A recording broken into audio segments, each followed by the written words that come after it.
Here's another direct quote from Donald Trump's pre-inauguration victory rally in D.C., where he makes more promises that he could not possibly keep while also making completely outrageous claims that we all know are absolutely untrue, except for if you're in a cult. By the time the sun sets tomorrow evening, the invasion of our borders will have come to a halt, and all the illegal border trespassers in some form or another will be on their way back home. Think of it. We've allowed millions and millions of people into our country through open borders, no checks, no vetting, no anything. Millions and millions of people, and lots of these people are murderers. 52% of them killed more than one person. Other than that, they're quite fine. They're nice people. These are rough people. Remember, I used to say these people are rough, and they would say, no, these people are illegal immigrants. They're very safe. I would say, no, they're not safe. Look at what's happened with Venezuela, where they're sending those gangs in, and they're taking over apartment complexes in Colorado, and they're cutting off the fingers of a man who had the nerve and desire to call the police.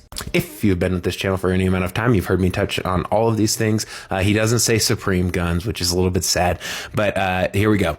So, in like 5 hours, because the sun starts setting at 5, he's going to have found, documented, and begun rounding up every single person who's entered this country illegally in 5 hours. That is his claim, because they're going to be in some form or another on their way back to their home country. 52% of them are multiple murders, so we don't even know how many of them have only killed one person, but he's claiming here that millions upon millions, I mean, he uses the number like 20 million, and he says 52% of them, so there's 10 million multiple murderers at least who have entered this country. Who can say how many if you add the people who have only killed one individual? Venezuela, because he's still obsessed, is taking over apartment complexes in Colorado. We all know that's not true. And apparently cutting off fingers of dudes who have the nerve and desire to call the police. Anyway, like, share, follow, favorite. Fucking love this. We're back to insanity.